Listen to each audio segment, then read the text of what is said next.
Okay, good evening, everyone. Really looking forward to tonight's public forum.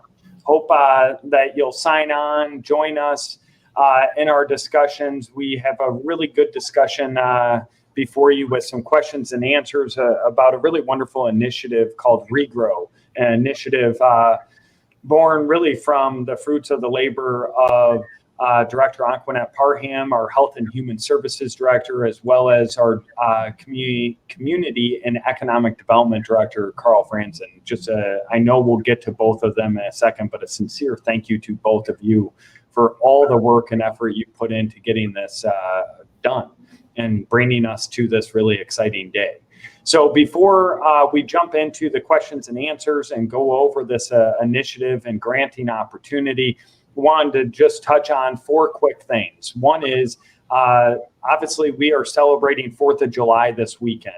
I hope and wish everyone a very happy 4th of July. I want to say a sincere thank you to the 4th of July committee.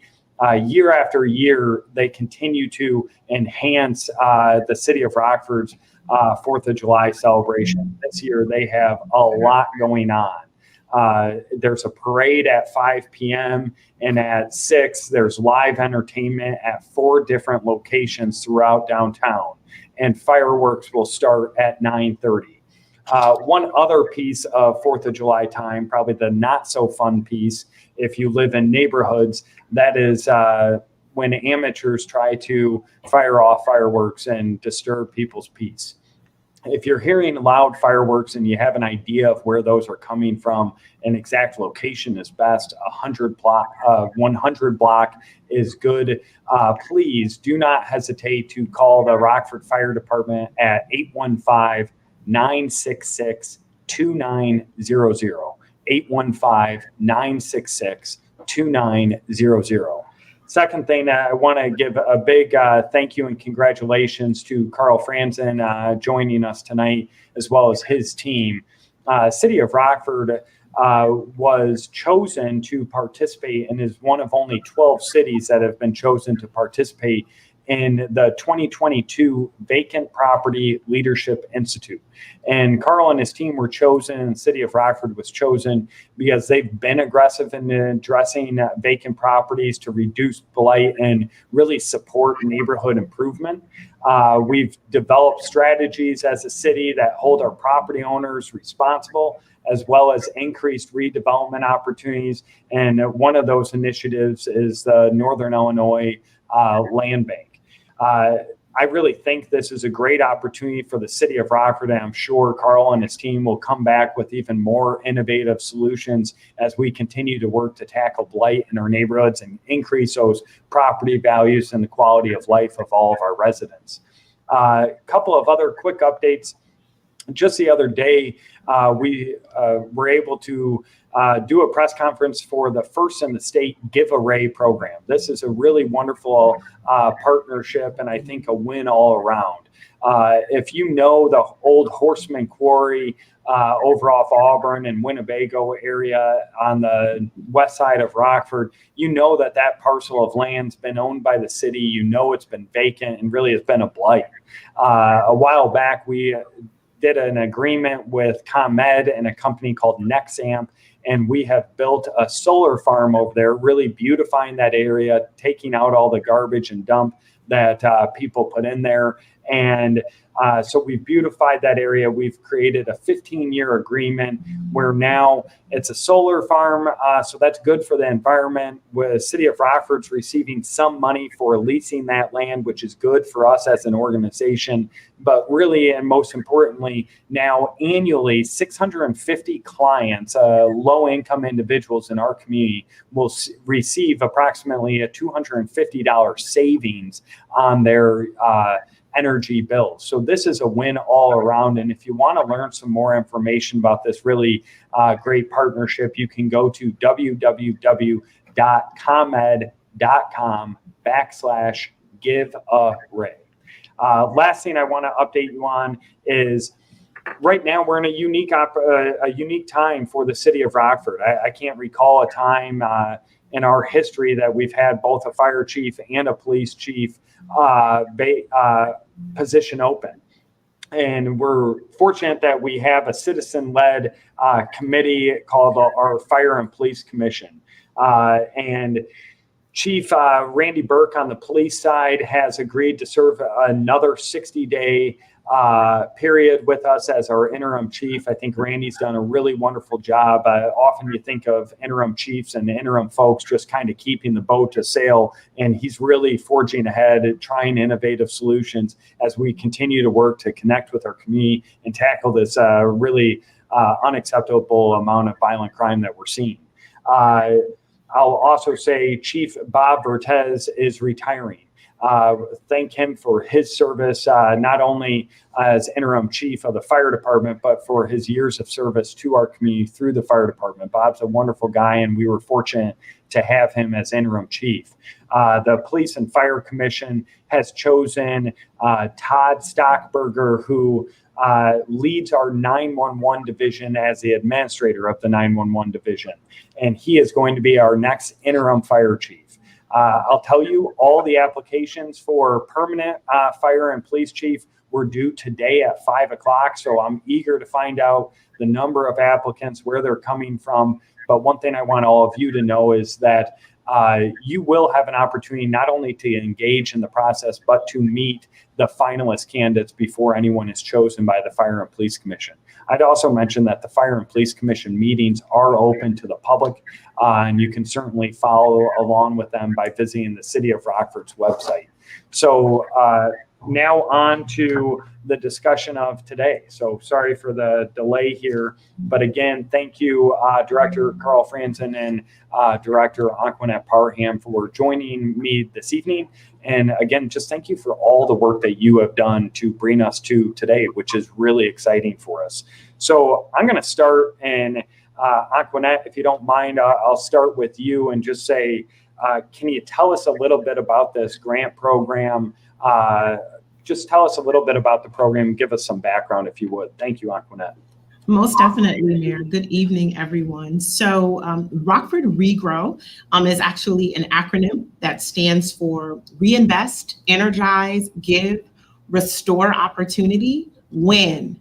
And so Rockford REGROW is the mechanism that we've designed in order to help with the distribution of funds from the ongoing portion of the local cannabis tax revenue that was allocated by Rockford City Council in January of 2020.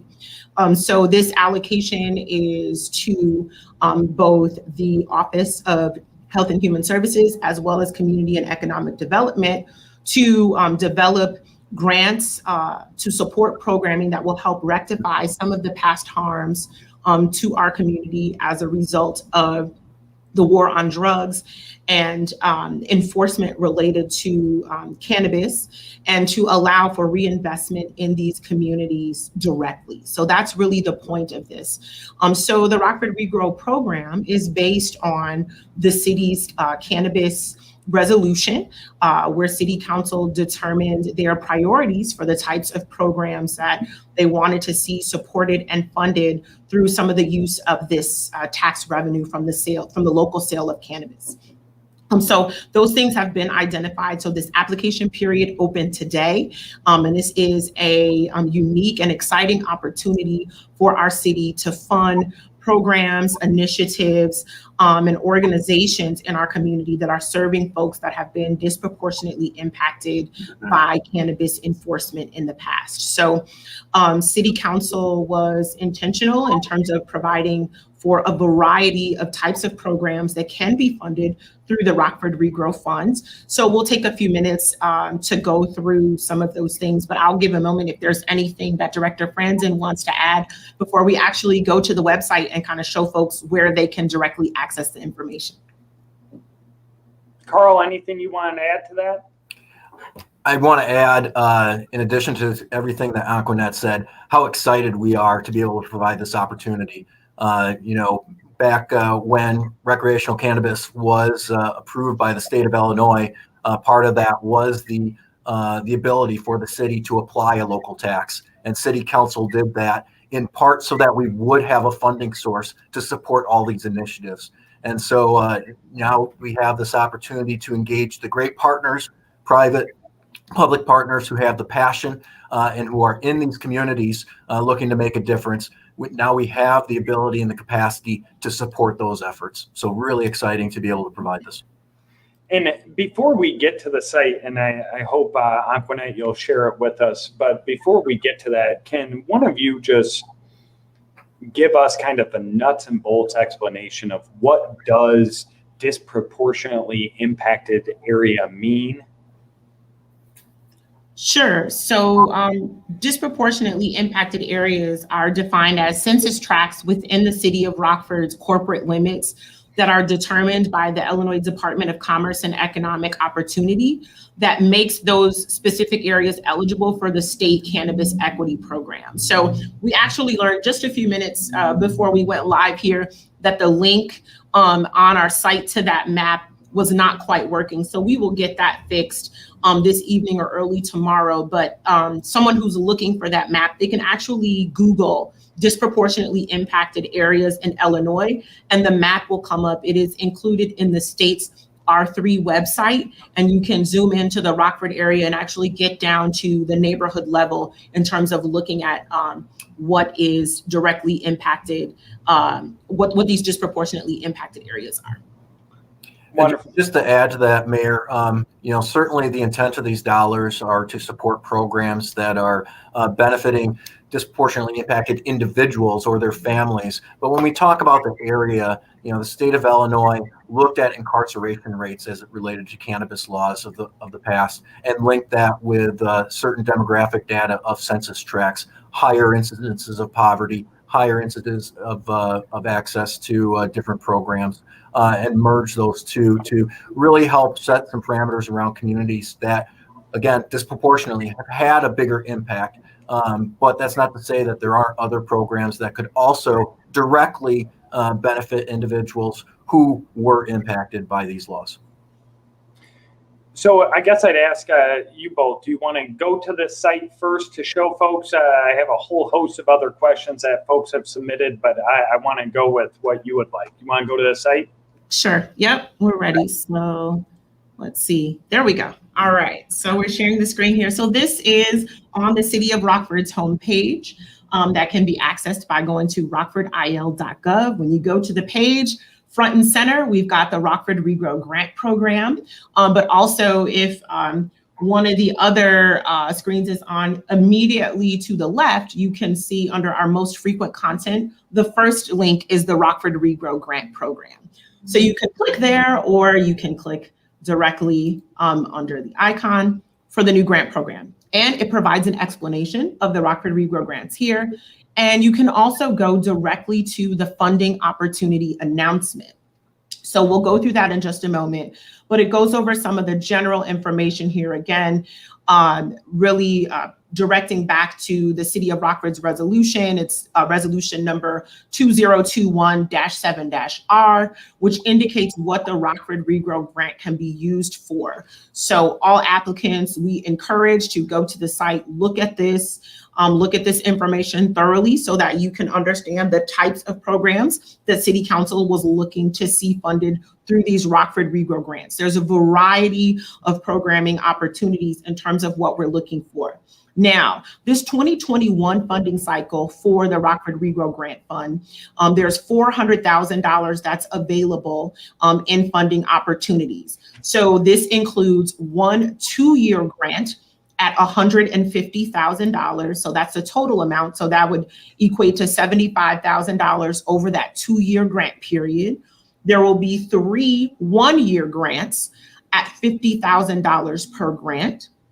And there will also be 5 quick deployment grants that will be awarded at $10,000 each. And so these quick deployment grants are looking to support smaller short-term projects that can be completed quickly, or initiated quickly. So those projects would need to start within the fall of 2021, whereas the full 1-year and the 2-year grant programs would be set to begin in January of 2022.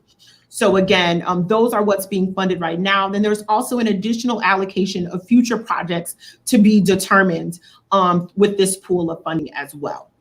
So again, on this page, we're going to go first through the funding opportunity announcement and then to the application. The application for Rockford REGROW is relatively simple. As you'll see, it's only a page and a half and asks for some very basic information. But again, what we're really looking for at this stage is just to know who entities are, who they intend to serve, what their project ideas are, and then we will further work with applicants to determine how we'll measure their success, how they intend to measure their success for their programs, and what their ideas are. So I will go now to the funding opportunity announcement.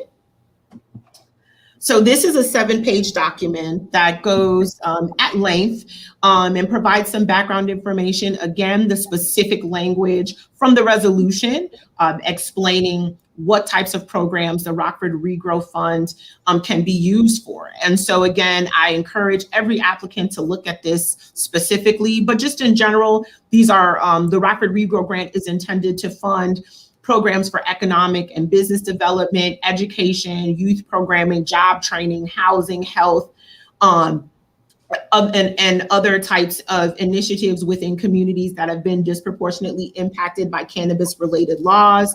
It can also support programming for violence prevention and intervention, other types of economic growth, addressing community trauma, programs that will build capacity, youth development, education, programs that address social determinants of health, and looking again at violence prevention services, zero entry, re-entry, and other types of youth development. So it's pretty broad in terms of what's allowed, but again, we're looking to ensure that we are serving disproportionately impacted communities. And also there is preference in the application for individuals or organizations that bring forth proposals who themselves have been impacted by the enforcement of cannabis-related laws as well. Anquinette, can I ask just 2 quick questions? One I have and one that just came in. You mentioned what type of programs are acceptable or that we would be looking for. Why were those chosen is one question. And then, and I'm so sorry, I hope I'm saying the name correctly, Bren Langdon wrote in, will there be more grants posted down the line? So in the future, like I think I know the answer to that, but if you could touch on that as well. Okay, so these types of programs were actually selected because these were the priorities that were identified by City Council at the time that this resolution was passed. So again, we're looking to fund programs that can actually help address some of the harms that were caused in these disproportionately impacted communities. And so this was the way that Council determined that this could happen. Now, again, this is the way that our resolution stands today. I think after we go through this cycle, it's very well possible that Council can look at the impact that we're having. They may opt to change some of that, but as of right now, this is where we are with the resolution, and these are the priorities that our City Council has identified. To answer the question about will there be additional opportunities, this was a perpetual allocation that was made from this grant fund. So as long as people are locally purchasing marijuana and those sellers are being taxed, we will continue to collect these funds. So the answer to that would be yes, there will be additional opportunities in the future, but what exactly that process will look like and when it will happen, I can't say definitively, but it is likely there will be additional opportunities available in 2022. And just like this one, that information will be, provided to the public and readily advertised and those opportunities made available. And I would just say a couple of things. One, we hope those opportunities and the amount of money, this is $400,000. We really hope that number grows throughout the years. And Anquinette and Carl, I'm sorry, but we are getting some pretty good engagement and good questions. 2 quick questions. One, generally, could faith communities apply for dollars? Absolutely. Okay, so Lakeisha Wingo, Hope Fellowship Church of Rockford absolutely could apply. And I'm sorry, I'm trying to get to some of these. Ms. Tellis says, I am working on getting a CNA school in Rockford. So would something like bringing a CNA school in Rockford qualify?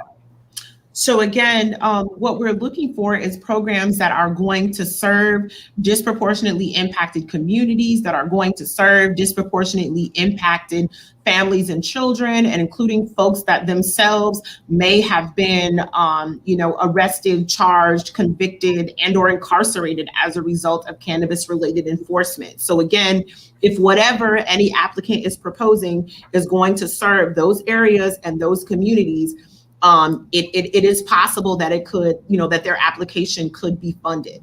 I will say this, I don't think we covered this point yet, but the eligible applicants include nonprofit or for-profit entities of any size. So yes, that can include religious organizations as well.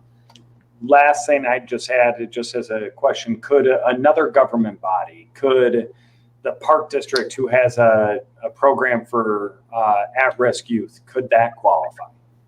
So again, the opportunity is open to nonprofit and for-profit entities of any size. Awesome. Thank you.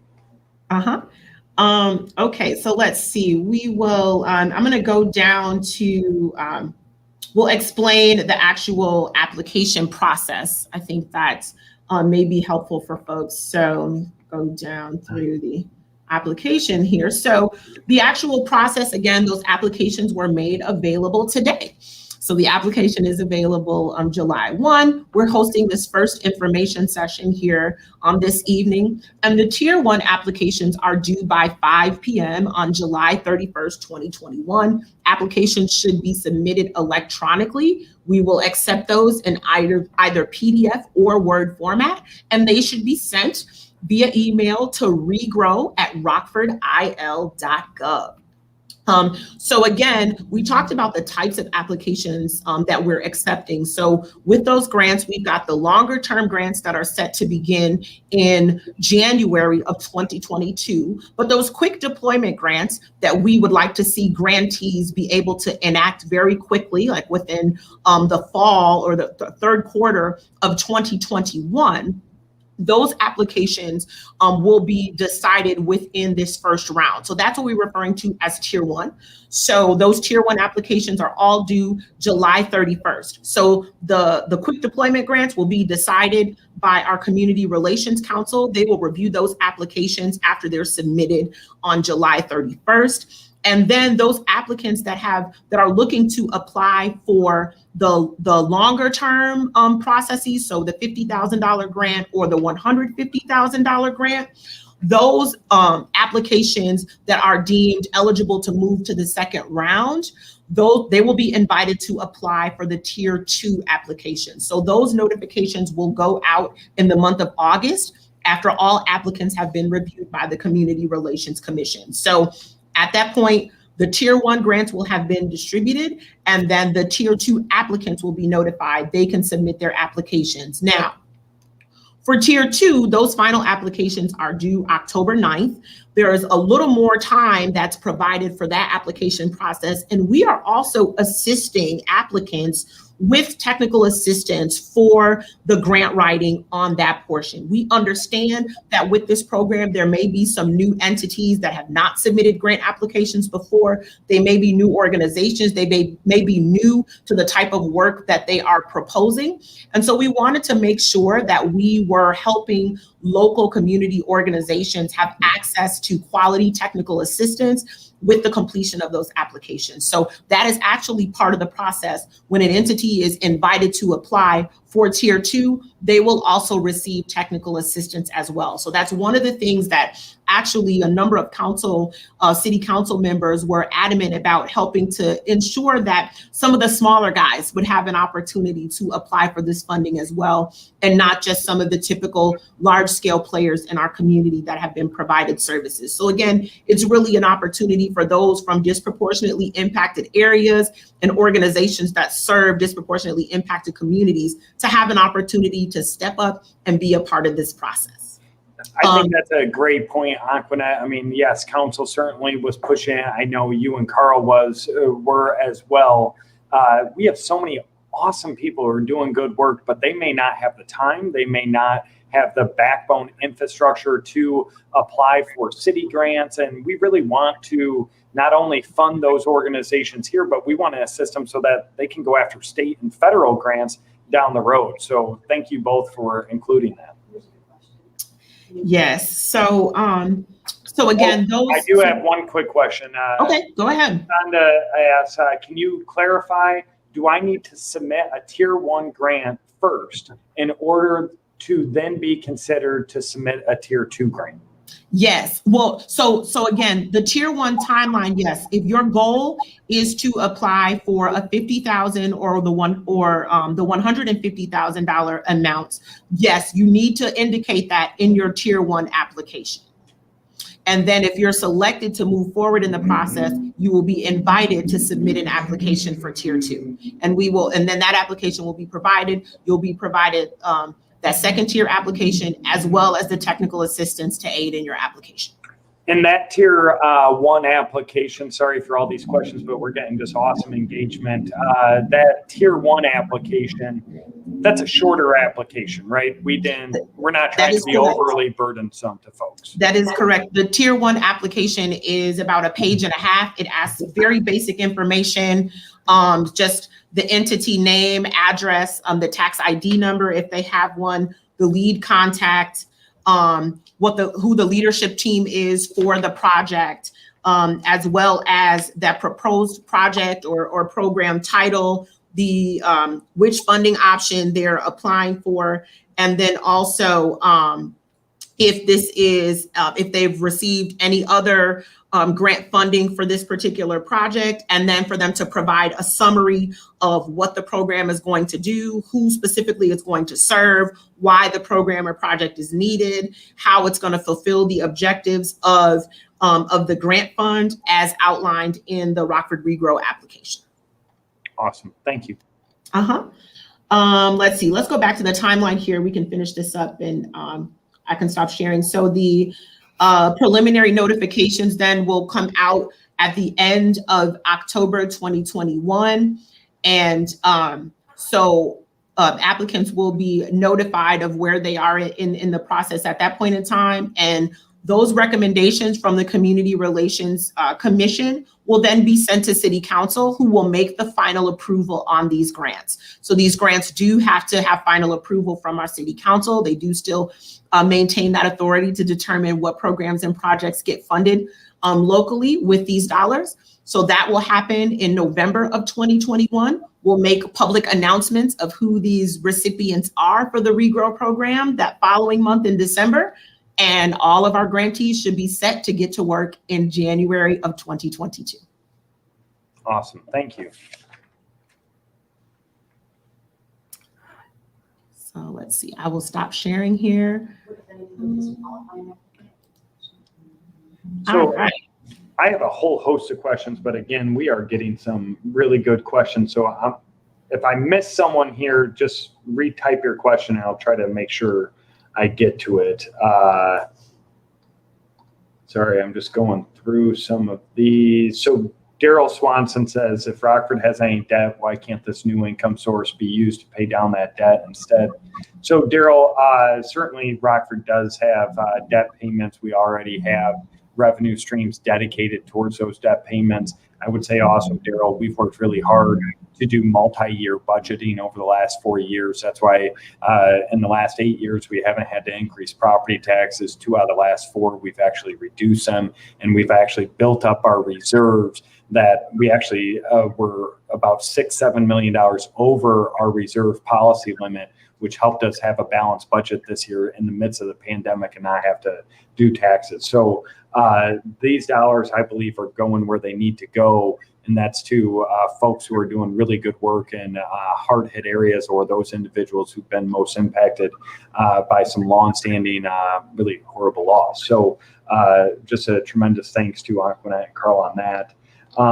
One other question, Bren Langdon has another good question. What, if anything, would disqualify an applicant? So we don't actually have something that would disqualify an applicant. Again, it's open to nonprofit and for-profit entities of any size. Again, the applications will be reviewed by the Community Relations Commission, and that final approval belongs to City Council. So again, if there's something about an applicant or a particular application that raises concerns, or that our city council would feel would disqualify them from moving forward, of course, they would have the authority to make that decision. But again, just in terms of submitting an application, there is no arbitrary label or qualification that we would say categorically denies someone from submitting an application. Okay. I would say, Mayor, just so, and I think it's clear, but these are City of Rockford tax dollars. And so certainly the project would have to not only be in a disproportionately impacted area, but one that is in a City of Rockford census tract. And so that I'm sorry, you are so right, Carl. Yes. Okay. So that's what would disqualify someone. You're not from Rockford and you're not trying to serve Rockford. So there we go. Don't bother replying if that's the case. Yeah, amen to that. But if you're in Rockford, serving Rockford, please. So Carl, Janine Stevenson, and Antoinette, if you have an answer to this, please chime in.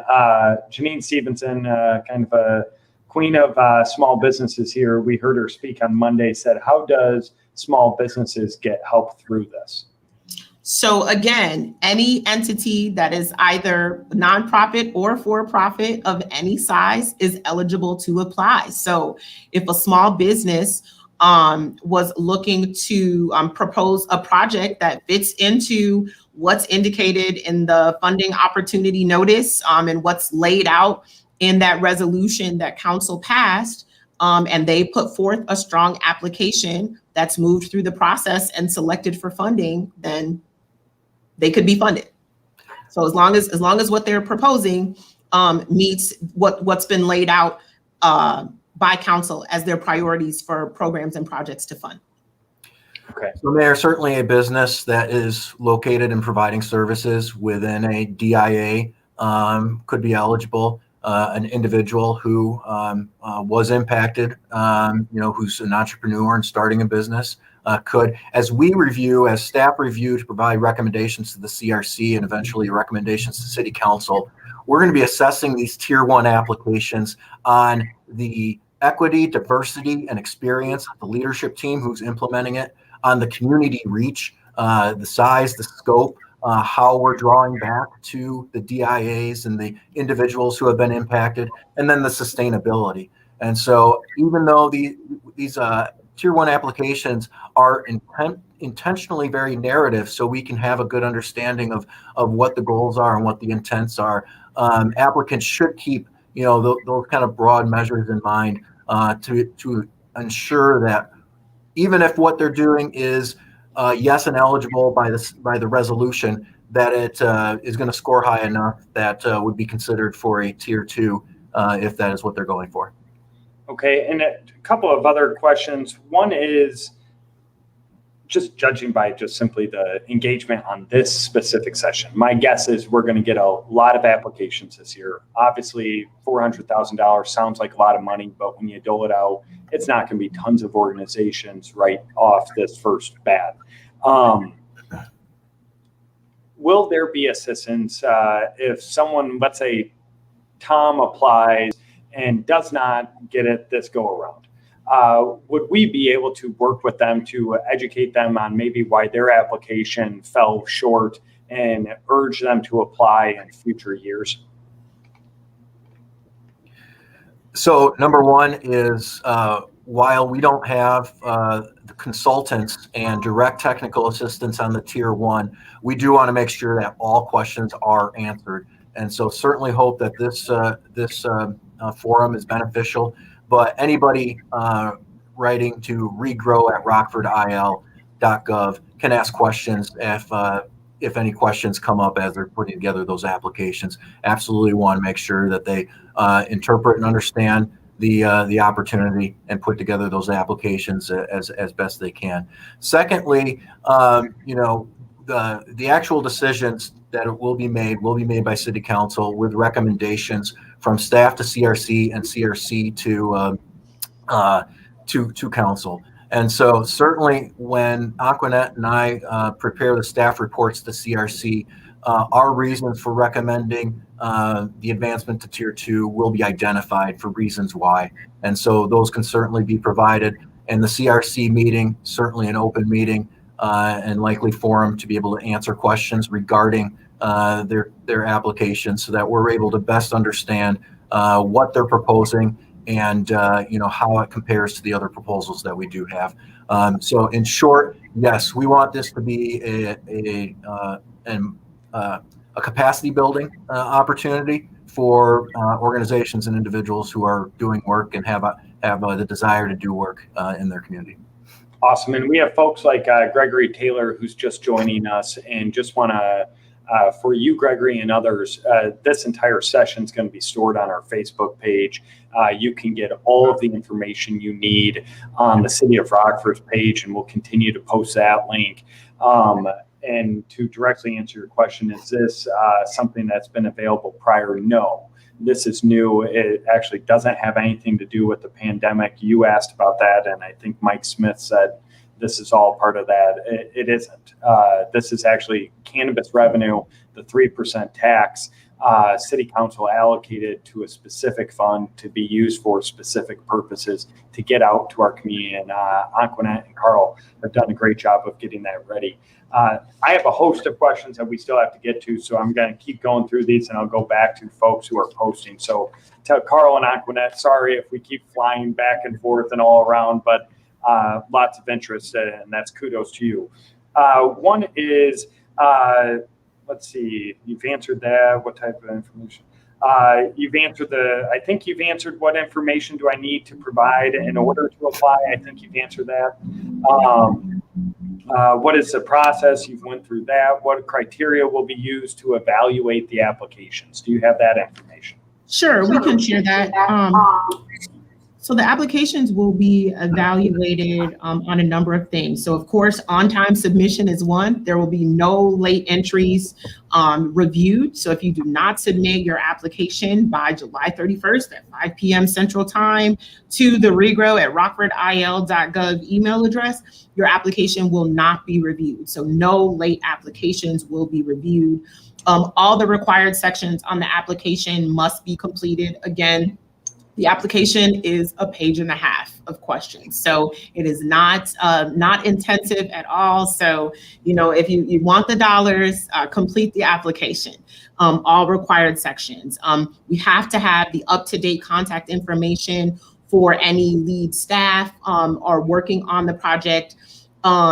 Any letters of support that someone wants to submit with their application, they can do, but they need to all come in together. So it needs to be emailed in that one application packet together. We will not accept separate letters of support from the applications. Everything needs to come in at one time in the same application.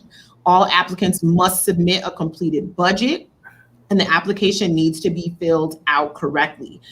So the grant decisions will then be based on the equity and diversity of the leadership team of the group that's proposing these efforts, their experience in doing this type of work, their experience in serving that community.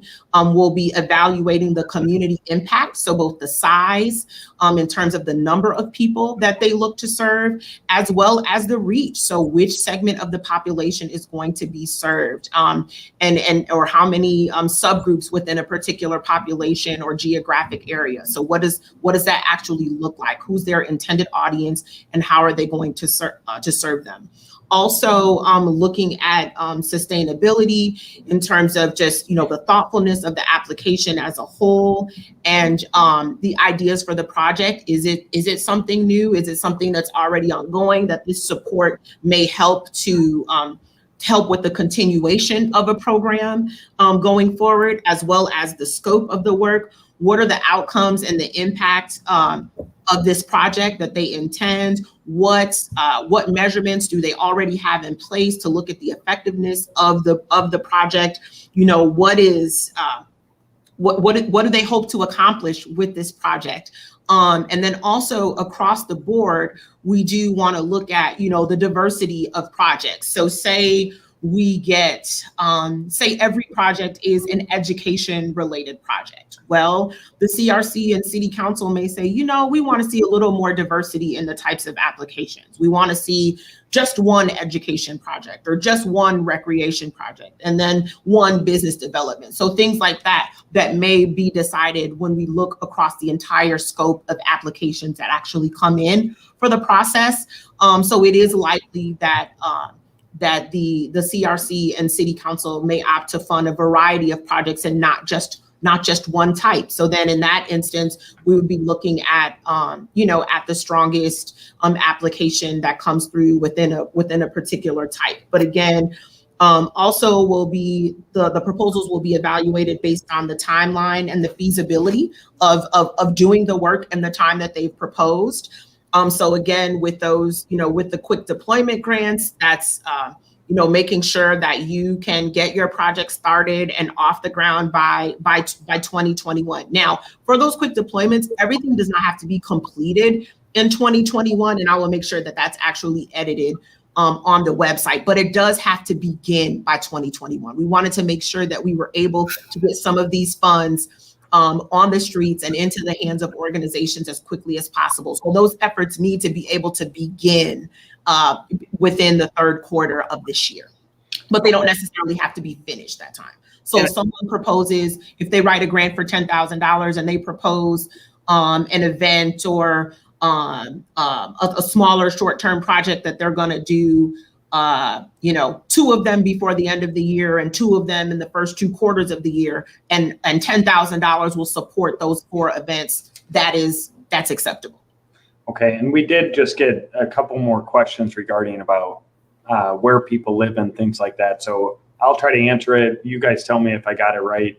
So we have questions if someone lives outside the city of Rockford limits, but want to impact people in the disproportionately impacted areas, that qualifies. Is that accurate?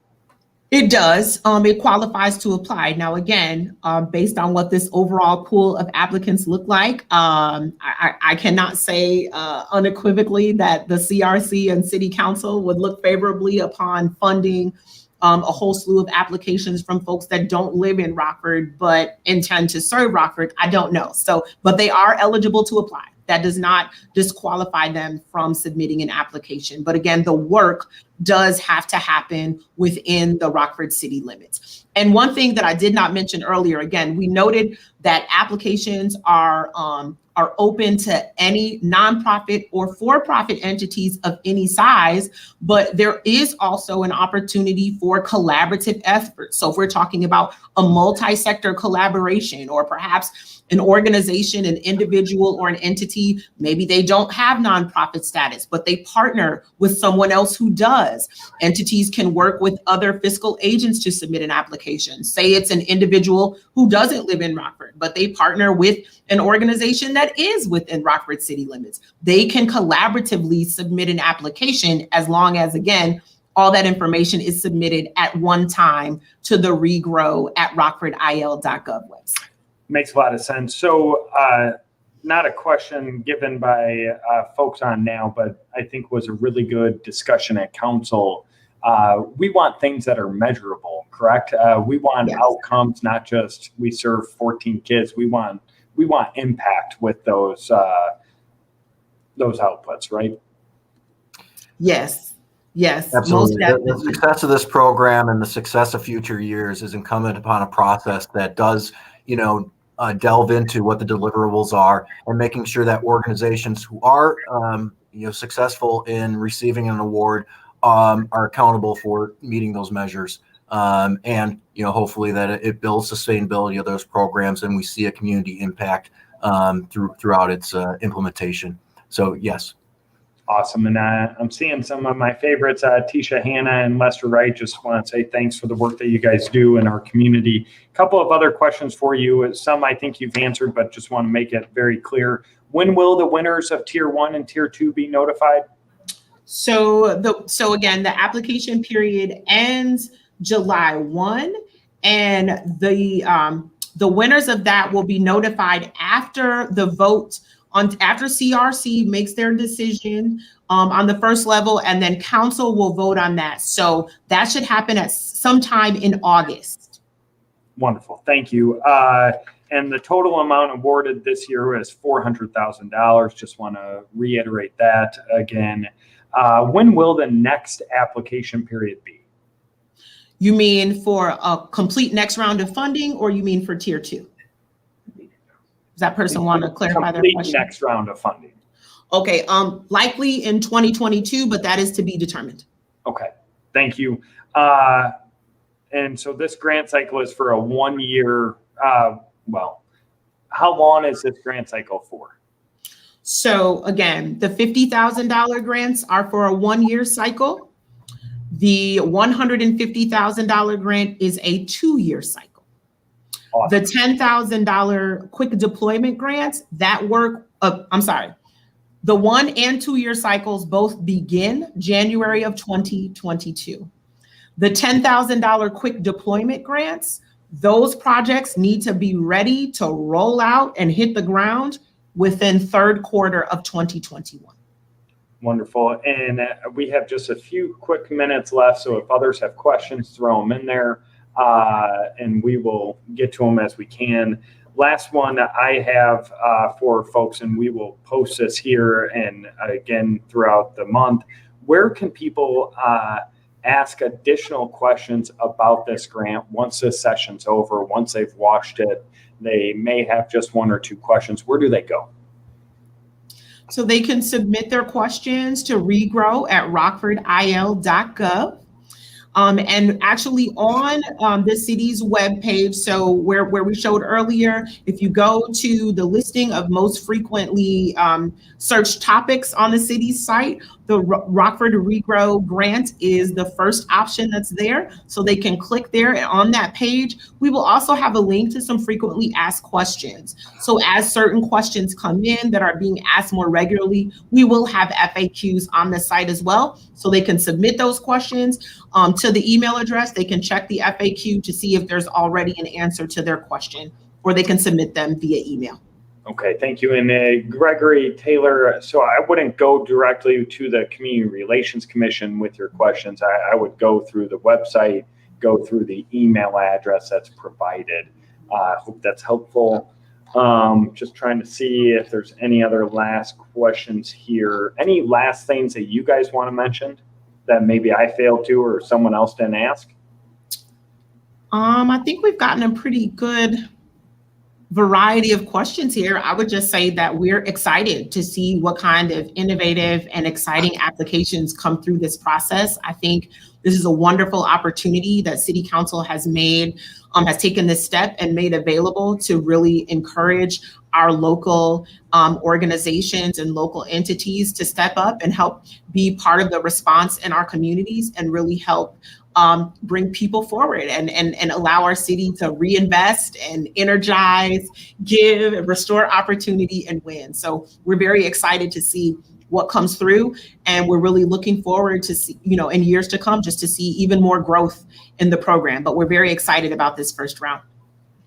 Awesome. And I'll just close, and I know I started by saying this, but you talk about staff members who've been most impacted by COVID, if it's by helping small businesses or by helping our citizens through relief.